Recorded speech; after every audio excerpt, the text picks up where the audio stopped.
Praise the lord. ఈరోజు దేవుని వాగ్దానము, తేదీ డిసెంబర్ 29, 2025. కీర్తనల గ్రంథం 37వ అధ్యాయం 5వ వచనము.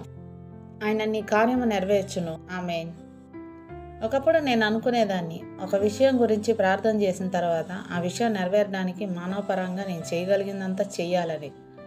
అయితే దేవుడు సరైన మార్గాన్ని నాకు బోధించాడు.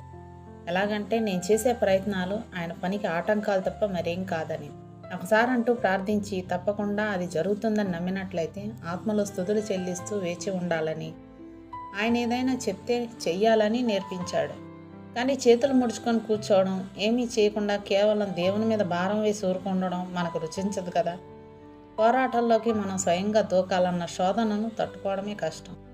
నీళ్ళల్లో మునిగిపోతున్నవాడు తనను రక్షించడానికి వచ్చిన వాడిని తానే రక్షించాలని ప్రయత్నిస్తుంటే వాడి ప్రాణాలు కాపాడడం ఎంత కష్టమో మనకు తెలుసు.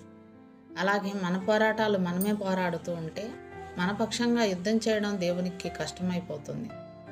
మనం జోక్యం కలిగించుకోవడం ఆయన్ని అడ్డగించినట్టే. ఇహలోకపు శక్తులు చురుకుగా పనిచేస్తుంటే ఆత్మశక్తులు మెదలకుండా ఊరుకుంటాయి. ప్రార్థనకు జవాబు ఇవ్వడానికి దేవుడు కొంత సమయం తీసుకోవచ్చు. ఈ సందర్భాల్లో దేవుడికి మనం అసలు అవకాశమే ఇవ్వం.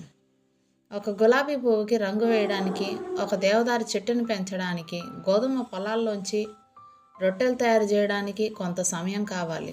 ముందు భూమిని మెత్తని చేయాలి, పదును చేయాలి, ఎరువు వేయాలి, నీటితో తడపాలి, మొలకెత్తడానికి వేడిమి కావాలి. ఇవన్నీ చేశాక దేవుడు మొలకల్ని మొలిపిస్తాడు. వాటిని ఆకుల్ని కంకుల్ని అమరుస్తాడు. చివరికి కొంతకాలం గడిచాక ఆకలి కడుపుకి రొట్టెలు తయారవుతాయి. దీనంతటికీ కొంతకాలం పడుతుంది. అందుకే మనం విత్తనాలు చల్లుతాము, దున్నుతాము. తర్వాత కొంతకాలం నమ్మకంతో ఎదురు చూస్తాం. దేవుని పనంతా పూర్తయ్యేదాకా కనిపెడదాం. దేవునికి తన పని చేయడానికి సమయాన్ని ఇద్దాం. మన ప్రార్థనా జీవితాల్లో కూడా ఇదే పాఠాన్ని మనం నేర్చుకుందాం. ప్రార్థనలకి జవాబు ఇవ్వడానికి కొంత సమయం మనం ఇద్దాం. దేవుడిచ్చిన ఈ వాగ్దానాన్ని స్వతంత్రించుకొని ఆయన కృతజ్ఞతాస్తుతులు చెల్లించుకుందాం. అట్టి కృప ధన్యత దేవుడు మనకు అనుగ్రహించును గాక. ఆమేన్. దేవుడు తన పరిశుద్ధ వాక్యం మన వినికిడి యందు దీవించును గాక. ఆమేన్.